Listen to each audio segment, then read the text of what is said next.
우리 8번째 챕터 제목은 하나님 나라에 들어간 자들의 삶입니다. 하나님 나라에 들어간 자들을 우리가 무엇이라고 부를 수가 있을까요?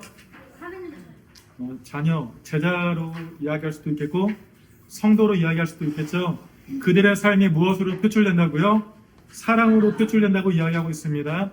율법의 결국이 사랑이라고 이야기를 하죠. 율법이 결국엔 나타내고자 하는 게 사랑인데, 그런데 그 믿는 자들의 삶은 반드시 사랑으로 드러난다라고 이야기를 하고 있습니다. 네. 첫 번째 챕터를 뭐라고 그랬죠? 우리가 첫 번째 소제목을 이웃을 자신과 같이 사랑하는 사랑을 우리가 나누면서 이것을 우리가 선한 사마리아인의 비유로 말씀을 드렸죠? 네. 선한 사마리아인의 비유에서 중요한 것은 나의 이웃이 누구인가 생각하는 것도 중요하지만 그의 이웃이 나인가라는 질문을 할 수 있어야 된다고 말씀을 드렸습니다. 맞죠? 네. 제가 선한 사마리아인의 비유를 성경 해석 가운데서 한 가지 좀 잘못된 것들을 좀 짚고 넘어가길 원해요. 어떤 분은 이 선한 사마리아인을 예수님으로 그렇게 해석을 하기도 합니다. 예수님으로 해석을 하기도 하고 여기서 나오는 주막을 교회라고 해석을 하기도 하고요. 두 데나리온을 신약과 구약이라고 해석을 하기도 하고, 제가 그런 해석들을 되게 많이 봤는데 이 해석이 맞는 해석이에요, 잘못된 해석이에요? 선한 사마리아인이 예수님입니까? 아니요. 그거는 알레고리적인 해석이에요. 너무나 자신의 그 풍류적인 해석이라고 이야기를 하거든요. 근데 이게 되게 많이 퍼져 있기도 해요. 그래서 성경을 이렇게 너무 그냥 그런 식으로 해석을 하는데, 우리 성도님들께 부탁드리고 싶은 것은 이것은 너무 위험한 해석입니다. 제가 맞는 것은 아닐 수도 있겠지만 너무 과한 해석은 조심해야 된다는 것 먼저 말씀드리고 싶습니다. 알겠죠?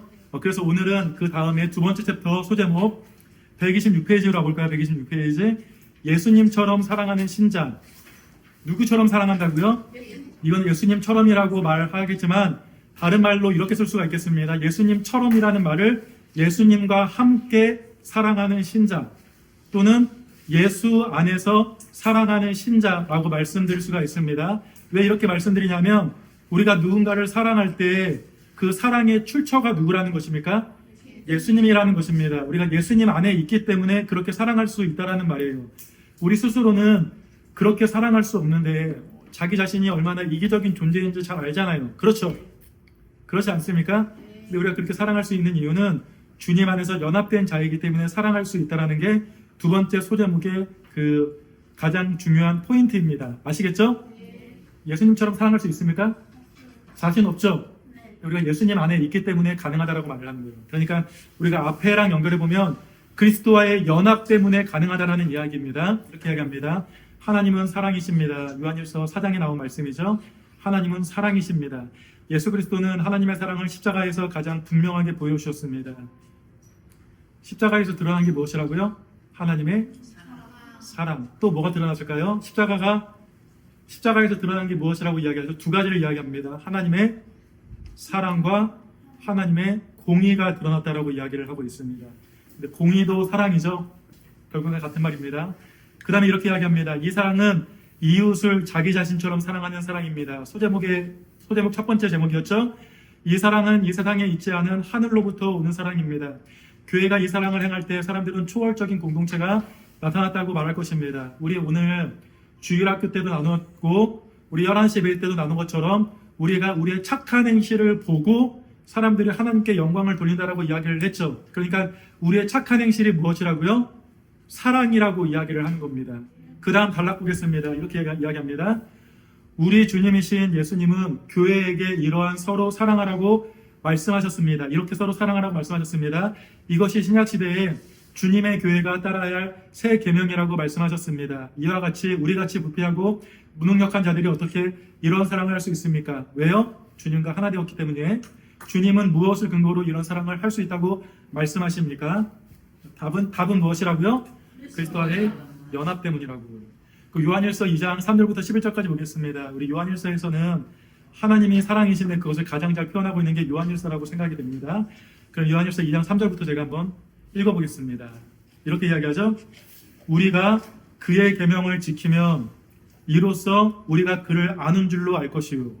오늘 그 11시 예배와의 말씀도 연결해 주시기 바랍니다. 계명을 지키라고 말씀하시죠? 네. 계명을 지켜야지 우리가 하나님을 안다라고 다른 사람들도 알 것이다라고 이야기를 합니다. 4절엔 이렇게 이야기합니다. 그를 안다고 말하면서 그를 안오라 하고 그의 계명을 율법을 지키지 아니하는 자는 거짓말하는 자요 진리가 그 속에 있지 아니하되 제자가 아니라고 말을 하는 것입니다.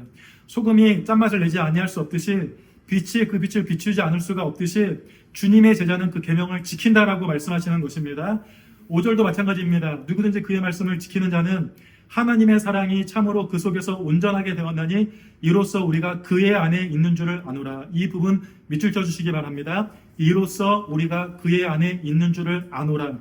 우리가 그분 안에 있기 때문에 사랑을 할 수 있다라고 말을 하는 겁니다. 이게 그리스도와의 연합을 이야기하는 것이죠. 6절 이렇게 이야기합니다. 그의 안에 산다고 하는 자는 그가 행하시는 대로 자기도 행할지니라. 이해되죠? 제가 설명 안 드려도 무슨 말인지 팍 와닿죠?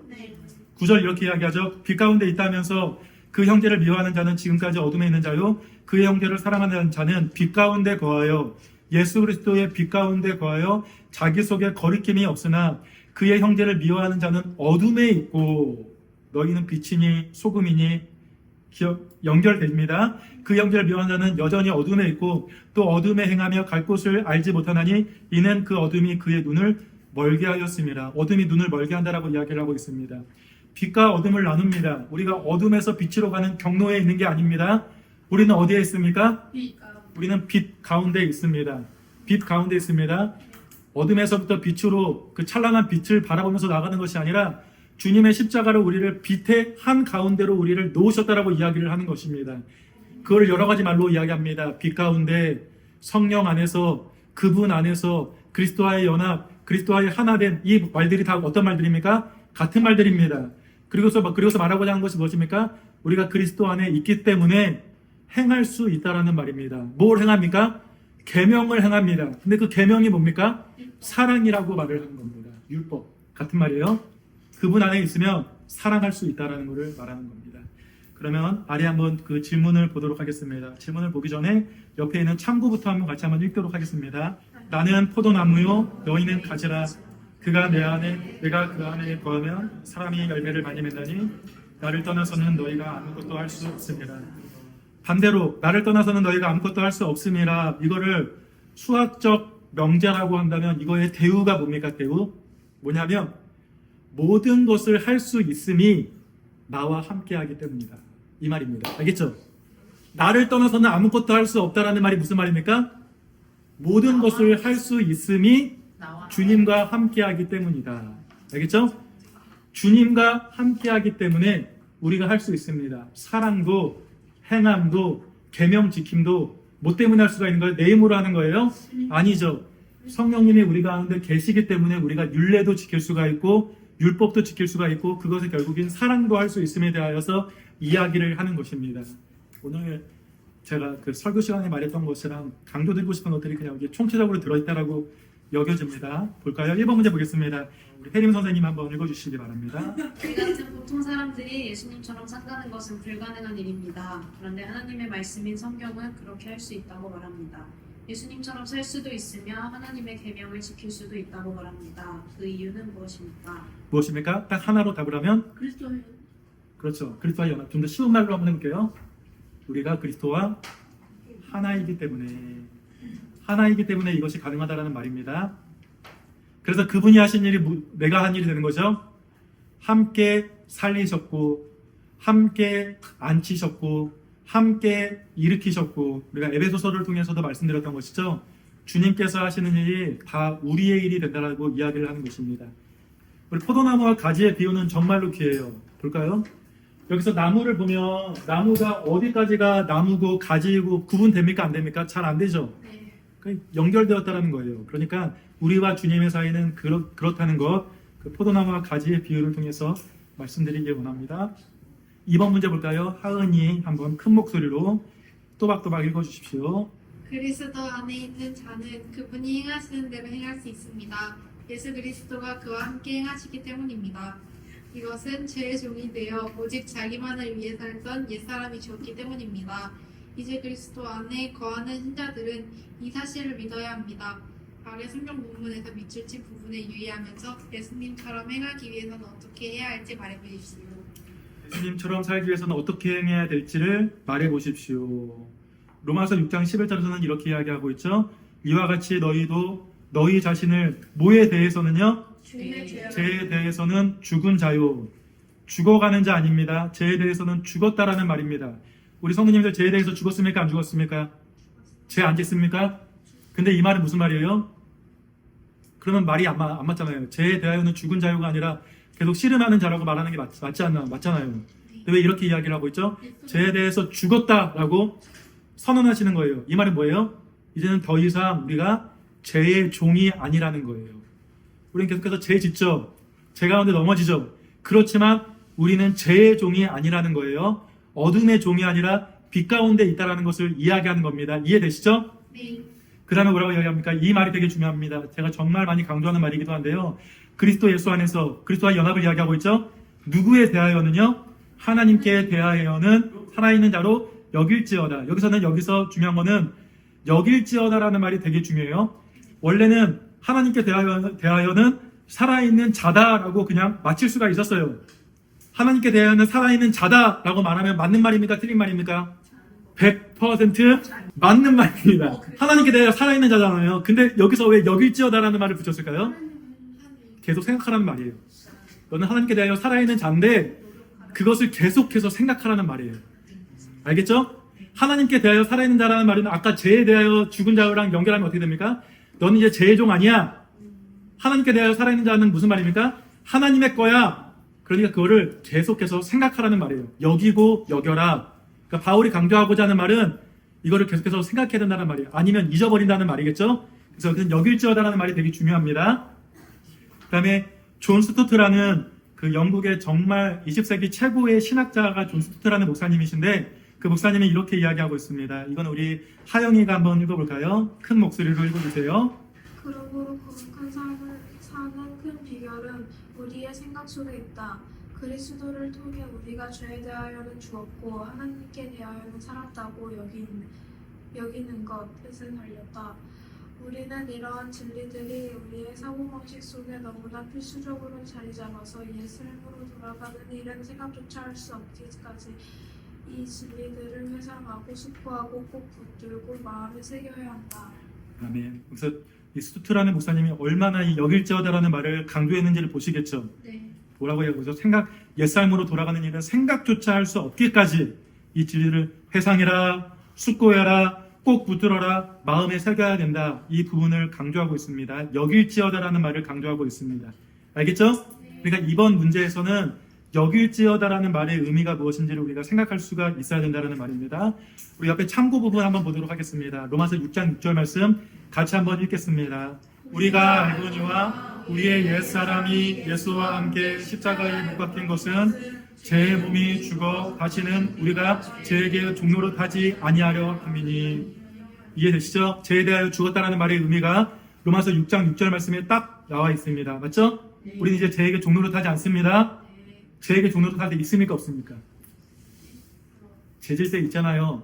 근데 말씀 말하고자 하는 건 뭐냐면 너는 죄를 지을 수는 있어도 너의 주인은 죄가 아니라 하나님이라는 것을 말하는 겁니다. 알겠죠?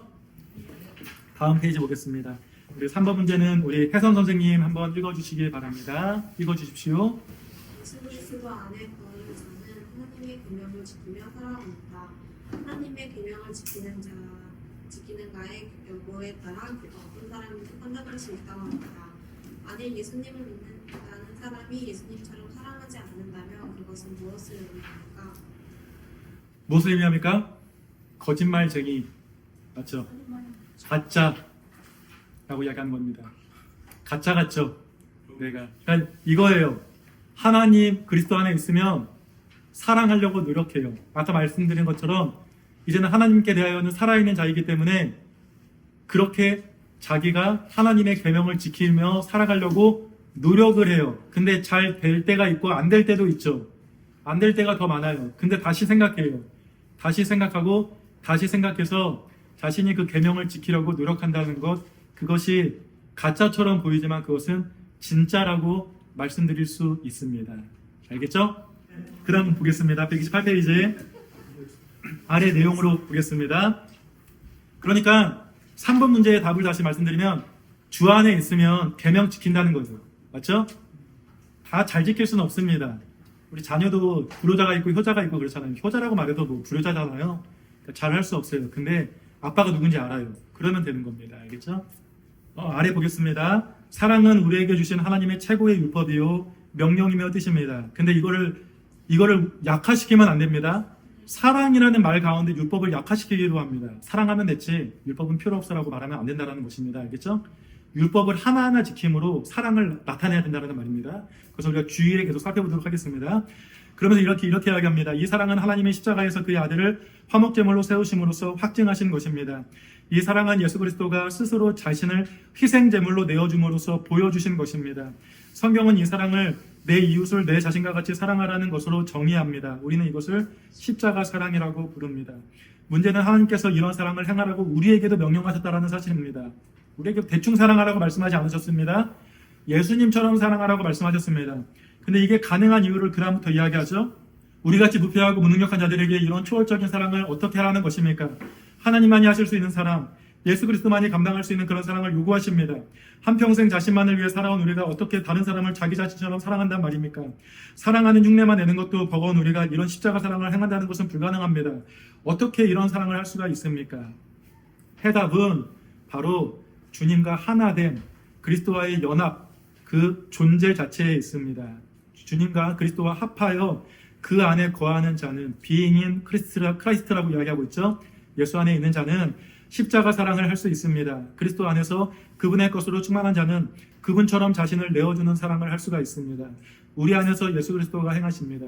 그래서 우리가 믿음의 선교들이나 보면 헌신적인 사랑을 할 수 있는 사람들은 믿음의 사람이라는 것을 알 수가 있습니다. 믿으면 그런 사랑을 할 수가 있다는 말입니다. 우리 주님이 우리와 함께 행하십니다. 우리가 하는 것이 아니라 우리 안에 거하시는 주님이 그 놀라운 사랑의 능력으로 그 이웃을 자신처럼 사랑하게 빚어 가십니다. 그래서 성경은 그리스도 안에 거하는 자는 그가 행하신 대로 자기도 행한다라고 말을 합니다. 우리 주님은 먼저 우리를 준비시키신 후에야 자신처럼 사랑을 행하라고 요구하시는 자비로우신 분이십니다. 그래서 우리는 구원받는 것뿐만 아니라 구원 이후에 마땅한 삶에 대한 이런 요구도 복음 곧 기쁜 소식이라고 말을 합니다. 여기서 말하는 지금 문장은 이걸 이야기합니다. 우리 의롭다 해주셨습니다.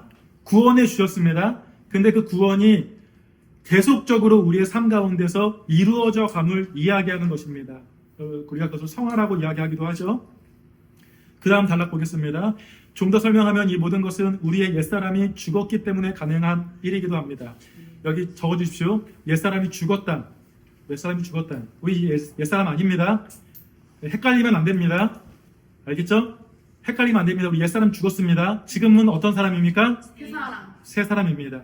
예수 그리스도 안에 거하는 우리는 그분이 죽을 때 함께 죽고 그분이 살아날 때 함께 살아났습니다. 함께라는 말 중요합니다. 함께 죽고 함께 살아났다.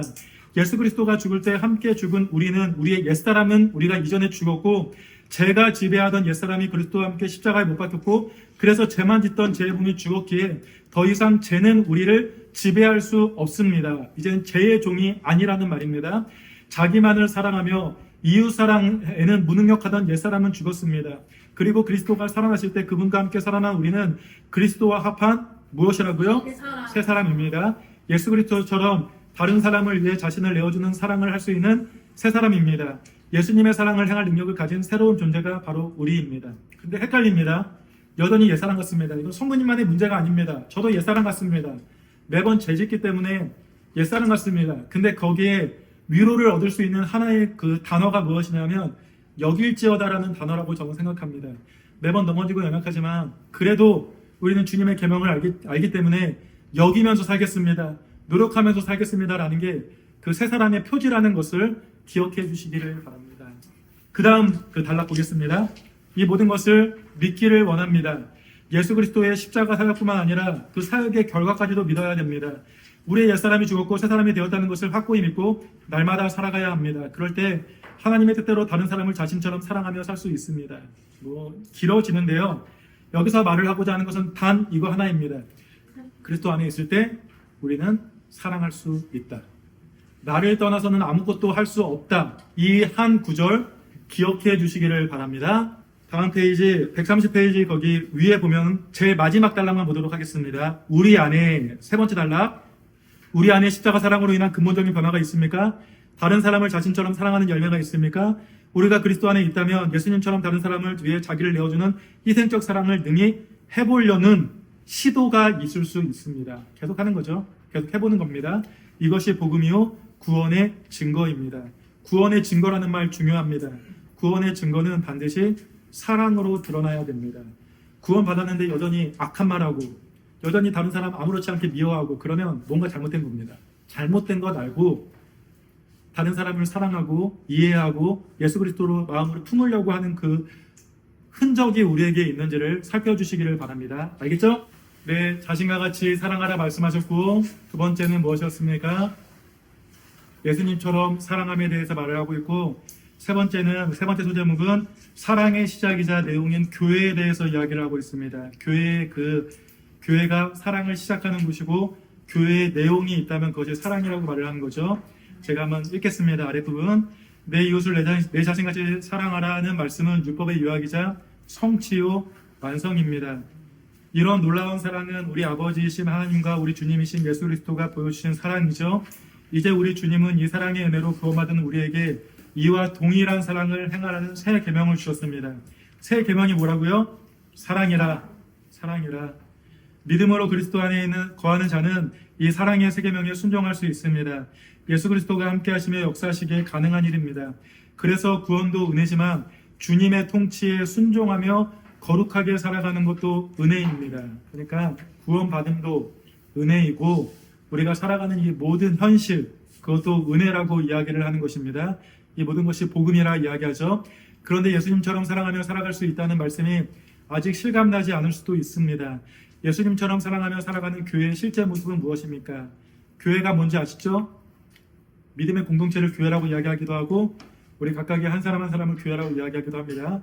신자는 어떤 은혜와 도움으로 다른 사람을 자기 자신처럼 사랑하며 살 수가 있습니까? 어떠한 모습으로 서로 사랑해야 되는지를 그러니까 오늘 지금의 소제목 세 번째는 뭡니까? 구체화하자는 이야기입니다. 사랑해라 말을 하는데 어떻게 사랑해야 되는지를 좀 실제적으로 이야기를 하고 싶은 거죠. 갈라디아서 5장 13절부터 15절까지를 이렇게 이야기합니다. 너희가 자유를 위하여 부르심을 입었으나 너희가 자유하다라고 이야기하고 있습니다. 자유하다. 진리 안에서 자유하다라고 이야기를 하고 있습니다. 그러나 그 자유로 육체의 기회를 삼지 말고 무슨 말입니까?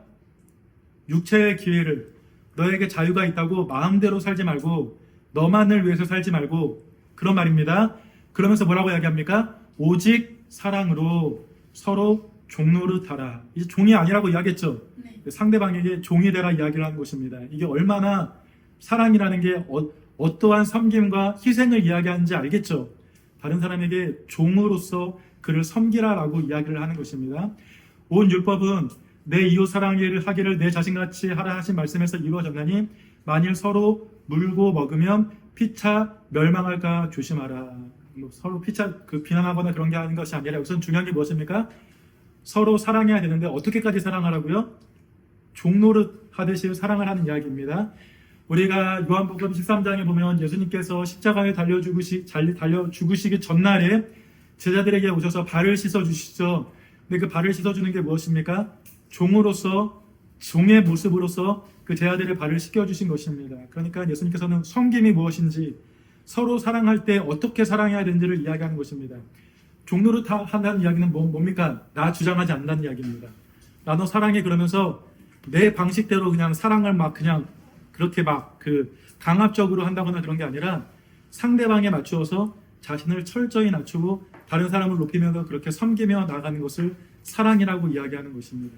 알겠죠? 그럴 때 많이 있어요. 저도 부모라서 아빠이고 그러니까 자녀를 사랑한다 하면서 제 마음대로 하려고 할 때가 많이 있는데 그러지 말고 섬기라라고 이야기를 하는 것이죠. 그럼 아래 1번 문제부터 보도록 하겠습니다. 이렇게 이야기합니다. 하나님은 이웃을 자신처럼 사랑하라고 말씀하십니다. 우리는 이렇게 사랑할 수 없는데 하나님은 가능하다고 하십니다. 왜요? 우리가 그리스도 안에 거할 뿐만 아니라 그 안에서 새로운 존재가 되었기 때문에 가능하다는 것입니다. 그러니까 우리 힘으로 가능한 게 아니라 그분의 능력 때문에 우리가 사랑할 수 있음을 말하고 있습니다. 성경이 말하는 그 새로운 존재는 어떤 존재입니까? 기억하세요? 우리 한 세 사람 또 기억하십니까? 한 몸 또 뭐라고 그랬죠?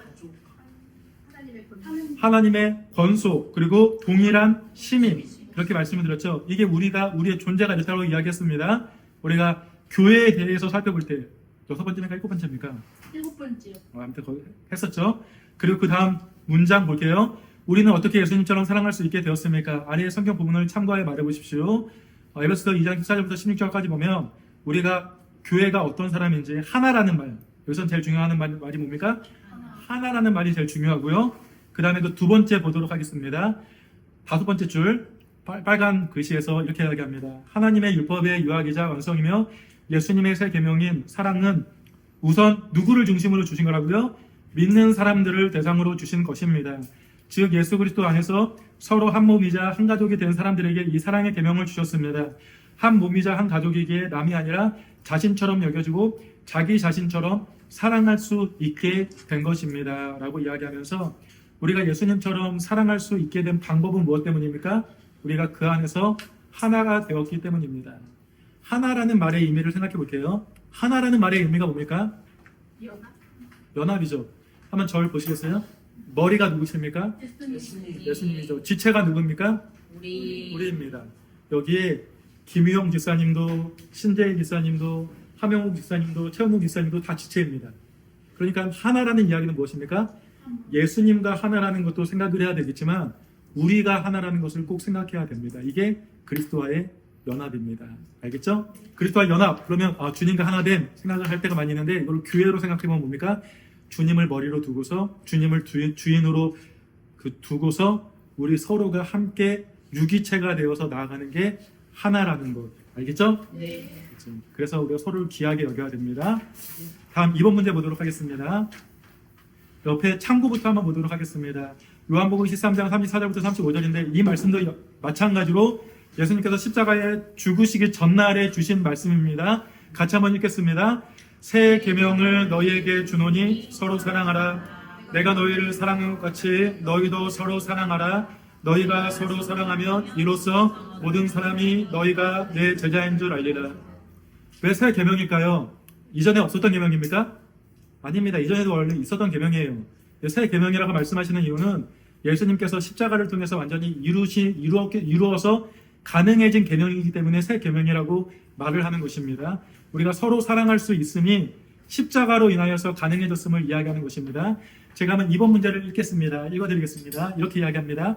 하나님은 그리스도 안에서 우리를 하나요 한 몸이 되게 하셨습니다. 주 안에서 우리는 서로 한 몸인 교회이기에 이제는 자기 자신처럼 다른 사람을 사랑할 수 있게 되었습니다. 이 사랑은 일방적인 사랑이 아닙니다. 교회인 우리가 행하는 사랑은 어떤 사랑이기에 지치지 않고 힘을 내어 사랑할 수 있습니까? 우리가 하는 사랑은 어떤 사랑이기에 지치지 않습니까? 한번 생각해 볼까요? 왜 사랑하면서 지치지 않을까요? 만약에 제가 하영이를 사랑하는데 왜 하영이를 사랑하면서 지치지 않을까요? 하나라고 생각하기 때문에, 나의 사랑하는 사람이라고 생각하기 때문에 지치지가 않겠죠. 그렇죠? 3번 문제 보겠습니다. 교회의 사랑은 은사로 섬기는 사랑입니다. 은사, 이 말이 되게 중요하게 여겨집니다. 섬김의 사랑인데 은사를 섬기기 위해 주셨다는 것을 생각해 볼 수가 있죠. 은사로 섬기는 사랑입니다. 우리 주님은 우리 각 사람에게 자신의 것을 나누어 주시고 그 은사들로 교회를 충만케 하셨습니다. 옆에 에베소서 1장 23절을 가보면 교회는 그의 몸이니 만물 안에서 만물을 충만하게 하시는 이의 충만한 분입니다. 좀 말이 어려운데요. 그러니까 교회는 예수님으로 완전히 충만하게 채워졌다는 말입니다. 알겠죠? 예수님으로 가득 찼다라는 말입니다. 4장 12절도 마찬가지입니다. 이는 성도를 온전하게 하여 봉사의 일을 하게 하며 그리스도의 몸을 세우게 하려 하심이라. 이 은사의 목적이죠. 서로를 온전하게 하고 섬기게 하고 그리스도의 몸을 세우게 하시기 위해서 우리에게 은사를 주셨다라고 이야기를 하고 있습니다. 그 다음 문장 옆으로 와서 이렇게 모두가 자신이 가진 은사로 다른 사람을 자기 자신처럼 사랑한다면 교회는 어떻게 되겠습니까? 서로 사랑하면 어떻게 될 것 같아요? 행복하겠죠. 맞죠? 우리가 행복을 되게 많이 말하는데 우리가 교회에서 모여서 서로 진정으로 사랑하고 섬기면 어떻겠습니까? 진짜 행복할 것 같지 않습니까? 행복하겠죠. 그럼 아래 밑줄 친 부분을 보면서 이야기하면 우리 각 사람에게 그리스도의 선물의 분량대로 은혜를 주셨나니, 은혜를 이야기하면서 선물이라고 이야기합니다. 어떤 사람은 사도로 세웠고 선지자로, 어떤 사람은 복음 전하는 자로, 어떤 사람은 목사와 교사로 삼으셨으니, 이게 다 은사라는 말입니다. 이는 12절부터 중요합니다. 왜 이렇게 우리에게 여러 가지 일들을 하게 하셨습니까? 제게 왜 목사가 되게 하셨습니까? 12절에 이는 성도를 온전하게 하여 봉사일을 하게 하며 그리스도의 몸을 세우려 하심이라. 이게 우리에게 주신 이유입니다. 여러 가지 직분과 은사를. 13절 우리가 다 하나님의 아들을 믿는 것과 아는 일에 하나가 되었다라는데 되게 중요해요. 뭐에 하나가 되었다라고요? 하나님의 아들을 믿는 것, 아는 일에 하나라고 이야기하고 있습니다. 이게 갈라지지 않았습니다. 온전한 사람을 이루어 그리스도의 장성한 분량에 충만한 데까지 이르리니 이는 우리가 이제부터 어린아이가 되지 아니하여 사람의 속임수와 간사한 유혹에 빠져 온갖 교훈의 풍조에 밀려 요동하지 않게 하려 함이라. 이 말도 중요합니다. 요동하지 않게 하려 함이라. 이게 우리가 서로에게 은사를 주신 이유입니다. 옆에 만약에 준혁이가 흔들려요? 승리가 그 은사로 준혁이를 붙잡아주는 겁니다. 왜요? 요동하지 않게 하기 위해서입니다. 이게 뭐라고요? 이게 우리에게 주신 교회이고 은사입니다. 중요하겠죠? 15절 보겠습니다. 오직 사랑 안에서 참된 것을 하여 범사에 그에게까지 자랄지라. 어디에까지 자라야 된다라고요? 예수님께까지 자라야 된다라고 이야기를 하고 있습니다. 그는 머리니 곧 그리스도라. 그에게서 온 몸이 각 마디를 통하여 도움을 받음으로 연결되고 결합되어 각 지체의 분량대로 역사하여 그 몸을 자라게 하며 사랑 안에서 스스로 세우느니라. 우리가 자라요. 우리가 세워져 가요. 어떨 때만요? 함께 할 때만. 더 정확히는 그리스도가 우리의 머리가 되시고 그분에게서 우리가 받을 때. 알겠죠? 그럴 때 우리가 자라날 수가 있습니다. 3번 문제를 통하여서 우리가 좀 알아야 되는 부분은 뭡니까? 우리가 하나이구나. 우리가 서로 섬기기 위해서 존재하는 존재들이구나. 맞죠? 우리가 주님으로부터 우리가 모든 것들을 받아서 그 안에서 자라나야 되는구나. 이 시간 다시 한번 이렇게 새기기를 바랍니다. 알겠죠? 우리 마지막 부분들 보고 마무리하도록 하겠습니다. 다 보지는 않을게요. 군데군데 보도록 하겠습니다. 먼저 첫 번째 단락부터 세 번째 단락까지 한번 제가 쭉 보겠습니다. 내 이웃을 내 자신처럼 사랑하라. 이것이 우리가 받은 새 계명입니다. 이 사랑의 계명 안에 하나님의 모든 율법과 계명이 요약되어 있으며 이렇게 사랑할 때 그 율법을 다 성취하는 것입니다. 그 율법을 우리가 잘 하나씩 이루어가면서 그것의 그 핵심인 사랑을 해야 된다는 말이죠. 이것이 하나님 아버지를 닮는 것이며 주 예수 그리스도를 따라 가는 제자의 삶입니다. 그러면서 우리 세 번째 단락으로 내려와 보겠습니다. 그 아래 단락. 그런데 이 십자가 사랑이 어떻게 구체적으로 성취됩니까? 우리가 그리스도 안에 있다는 것이 구체적으로 어떻게 사랑하도록 역사합니까? 그 질문에 대한 답은 바로 우리가 그리스도 안에서 한 몸이 된 교회라는 사실에 있습니다. 우리가 한 몸인 교회를 통하여서 주님의 사랑을 그렇게 드러내야 된다는 것을 말해주고 있습니다. 한번 볼까요? 제가 쭉 읽겠습니다. 우리가 주 안에서 한 몸이라는 진리를 깊이 생각해 보십시오. 우리가 한 몸이라면 이제 우리는 서로를 자기 몸의 일부, 곧 자신으로 여기게 됩니다. 하나님이 그리스도 안에서 우리를 그렇게 재창조하셨습니다. 서로 나뉘었던 죄인이 창조 때 원래의 모습인 한 몸으로 회복되었습니다. 하나님께서 아담과 여자를 만드신 다음에 둘이 한 몸이 되게 하셨다라고 이야기를 하시죠. 그것을 교회와 그 믿는 자의 관계라고 에베소서에서 이야기해주고 있습니다. 이것은 단순히 선언적인 의미만이 아닙니다. 서로에 대해서 그렇게 알고 느끼며 실제로 그렇게 살아가는 새로운 존재인 것입니다.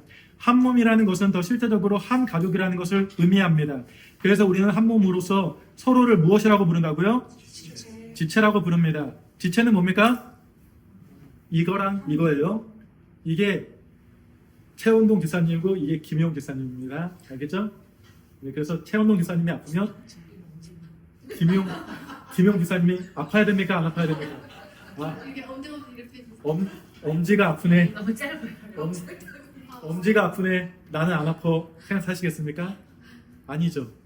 저는 지체라는 말 중에서 가장 저한테 와닿는 거는 같이 아파하는 겁니다. 같이 아파하는 거. 세 번째 단락 보겠습니다. 그런데 사랑의 세 계명과 관련된 은혜가 더 있습니다. 우리가 행하는 사랑은 서로 사랑이라는 점입니다. 일방향의 사랑이 아니란 이야기죠. 오직 사랑으로 서로 종노릇하라. 종노릇이라는 말 기억해 주십시오. 낮아져야 된다는 말입니다. 일방적인 사랑은 힘든 사랑이요 지속하기 어려운 사랑입니다. 사랑하면서 보람을 느끼기도 어렵고 지치며 격려받기도 어렵습니다. 그러나 하나님은 그리스도 안에서 우리를 하나요 한 몸인 교회가 되게 하셔서 서로 사랑할 수 있도록 하셨습니다. 예수님은 제자들에게도 너희가 서로 사랑하라고 하셨습니다. 그러니까 일방적인 사랑을 요구하지 않으셨다는 말입니다. 최고의 사랑을 할 뿐만 아니라 최고의 사랑을 받도록 하셨습니다. 모든 것을 다해 사랑하는데 그것이 최고의 사랑으로 되돌아옵니다. 안 돌아올 수도 있습니다. 안 돌아올 수 있음도 생각해야 됩니다. 알겠죠? 기억해야 됩니다. 일방적인 사랑도 기억해야 됩니다. 일방적으로 사랑할 수 있어야 됩니다. 이것만큼 목표 삶이 어디에 있습니까? 이것이 바로 천국입니다. 서로 사랑하는 교회가 천국인 것입니다. 그리고 이렇게 할 수 있음이 은사에 대하여서 이야기를 해주고 있습니다. 서로 사랑할 수 있도록 우리에게 은사를 주셨고, 은사를 주신 이유가 무엇이라고요? 섬기게 하시기 위해서, 그리고 온전하게 하기 위해서, 잘하게 하기 위해서라는 사실을 다시 한번 기억해 주시기를 바랍니다. 이따가 우리 몇 페이지로 와서 제일 아래에서 두 번째 문단을 보도록 하겠습니다. 두 번째 단락. 한번 상상해 보십시오. 교회의 모든 사람이 각자 가진 은사들로 최선을 다해서 나 한 사람을 섬기며 돕는 장면을 말입니다. 수십 개 혹은 수백 개의 은사로 섬김을 받는 나는 얼마나 행복하며 얼마나 충만하겠습니까? 그리고 섬김을 받아 온전하게 된 나는 가만히 있겠습니까? 내가 가진 은사로 한 명이라도 섬기려고 얼마나 애쓰겠습니까? 우리의 섬김으로 온전해지는 사람들을 보면서 얼마나 행복해 하겠습니까? 교회는 이러할 때 행복하다라는 말입니다. 이것이 온전한 사랑입니다. 예수님처럼 사랑하는 것이고 내 자신처럼 사랑하는 것입니다. 이게 왜 온전한 사랑입니까?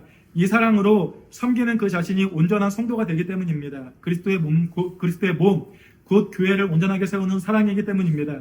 그리스도의 장성한 분량에 충만한 데까지 이르게 하며 요동하지 않게 하는 사랑이기 때문입니다. 은사로 섬기는 사랑으로 서로 사랑하는 교회는 주님의 것으로 예수 그리스도로 충만하게 저절로 스스로 주 예수 그리스도에게까지 자라날 것입니다. 라고 이야기하면서 하나님 나라에 속한 제자들의 삶이 사랑임에 대하여서 우리가 세 가지 소제목을 통하여서 말씀을 들었습니다. 첫 번째는 이웃을 내 자신과 같이 사랑하라. 두 번째는 예수님처럼 사랑해라. 세 번째는 교회의 내용이자 핵심이 무엇이라고요? 사랑이어야 한다는 것을 말해주고 있습니다. 알겠죠? 사랑 정말 중요합니다. 오늘 이렇게 준비된 부분들은 마무리하도록 하겠습니다.